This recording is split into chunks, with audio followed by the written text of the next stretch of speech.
ตลอดระยะเวลา 3 ปีที่ผ่านมาของการดำรงตำแหน่งโบได้เรียนรู้หลายอย่างและเห็นให้เด็กน้อยคนนี้เข้มแข็งขึ้นกล้าที่จะเป็นตัวเองกล้าที่จะย่างตามหาความฝันของตัวเองและกล้าที่จะเป็นแรงบันดาลใจให้กับวัยรุ่นลาวทั่วประเทศวินาทีที่ประกาศชื่อว่าตัวเองได้เป็นมิสที่ลาวคนใหม่วินาทีนั้นได้เปลี่ยนชีวิตของเด็กน้อยธรรมดาคนนี้ไปตลอดกาล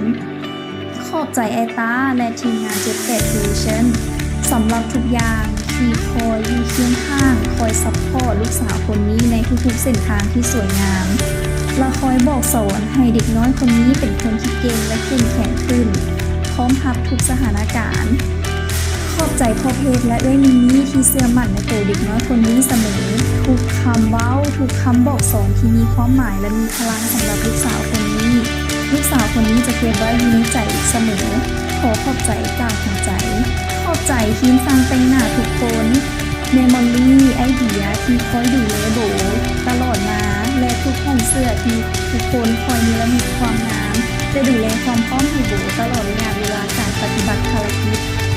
ขอบใจพ่อแม่และครอบครัวที่คอยซัพพอร์ตลูกของที่ตามความฝันของตัวเองและคอยให้กำลังใจเสมอหากพ่อกับแม่ที่สุดขอบใจหมู่เพื่อนทุกคนที่คอยเป็นกำลังใจซัพพอร์ตและเชียร์เสมอสุดท้ายนี้โบอยากจะฝากบอกถึงกับมิสที่ลาว2025คนใหม่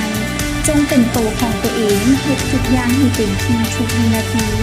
เตรียมพร้อมอยู่เสมอและเป็นกระบอกเสียงให้กับวัยหนุ่มลาวทั่วประเทศเพื่อเป็นแรงบันดาลใจ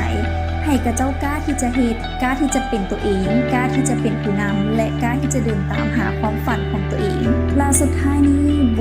จะขอเก็บเอาคำบอกสอนของทุกคนที่โบฮักมาเก็บไว้ในใจเสมอตลอดไป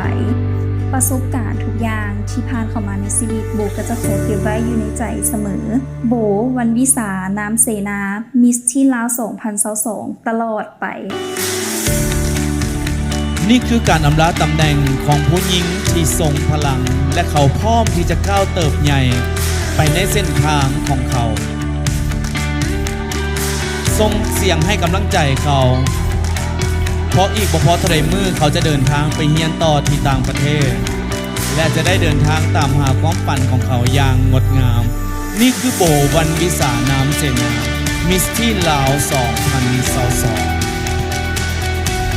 งดงามที่สุดขอบใจกับทุกการเดินทางที่งดงามและนี่คือความทรงจำที่ดี We love you